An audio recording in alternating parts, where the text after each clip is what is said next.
Nous sommes avec le psaume 47 devant ce qu'on appelle un psaume de Tzion, c'est-à-dire un psaume qui exalte Jérusalem comme la ville d'où rayonne la puissance de Dieu dans tout l'univers. Tzion est un quartier de Jérusalem, le plus ancien, où David a fondé sa capitale, et où se trouve encore aujourd'hui son mausolée, à quelques centaines de mètres du temple de Salomon. Le psaume appelle Tzion la ville de notre Dieu, sa montagne est le pôle du monde, joie de toute la terre. Dans ce psaume, Tzion est l'objet d'attaques par des rois étrangers.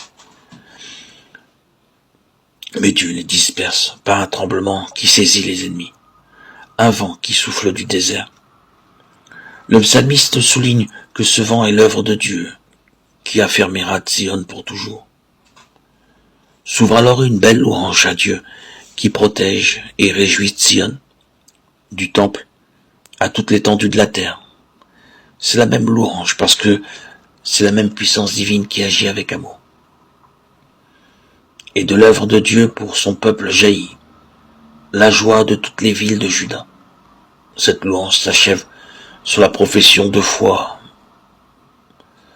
Le vent du verset 8 nous rappelle le violent coup du vent, acte de l'Esprit Saint à la Pentecôte.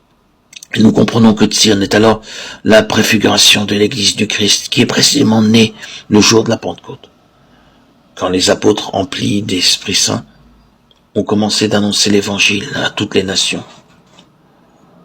Par le Saint-Esprit, nous vivons l'amour efficace, tout-puissant du Seigneur. Et nous manifestons cet amour autour de nous. Jérusalem a une place primordiale dans notre foi.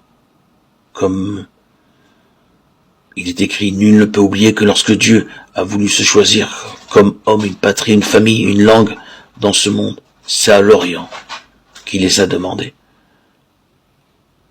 D'une certaine façon, pour tous les chrétiens, Jérusalem demeure le pôle du monde.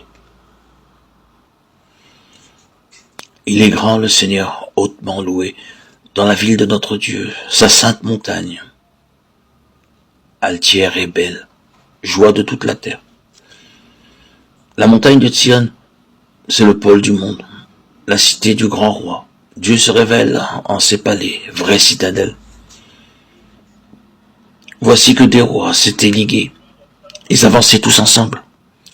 Ils ont vu et soudain stupéfaits, pris de panique, ils ont fui.